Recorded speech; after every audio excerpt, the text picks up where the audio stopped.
Yo! Today, we're gonna hook up an Xbox to a capture card. This is for streaming on Twitch or YouTube, or just recording videos to upload to YouTube later on. So let's get into it. Before we get started, we're gonna go on our Xbox and then go to Settings, General, TV and Display Options, and we're gonna make sure that our resolution is set to 1080p and that our refresh rate is set to 60 Hz. Xboxes don't have an HDCP setting. It automatically turns off as long as you're not watching any Netflix or any protected shows like that, so we can just go back to our home screen.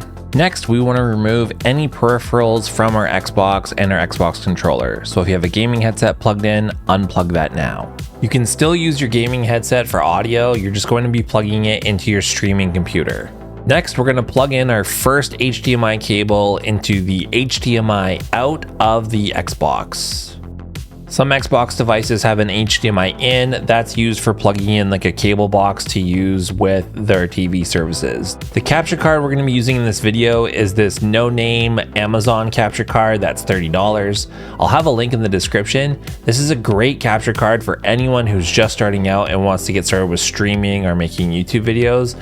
If you're using a different capture card than the one in the video, that's fine. Just make sure it is a UVC capture card. Anything else will require drivers and you don't want that.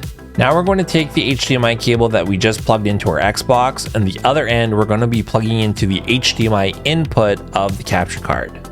Next, we're going to be taking a second HDMI cable that we have labeled in green here, and we're going to be plugging that into the HDMI output of the capture card.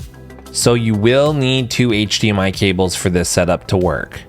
Next, you're going to take that other end of the second HDMI cable and you're going to be plugging that into the back of your TV or monitor.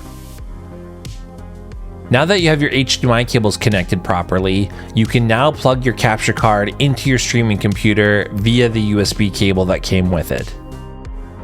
You should now see your console's display on your monitor or TV, and you are now ready to set up your capture card in OBS Studio. Check out my next video to see how.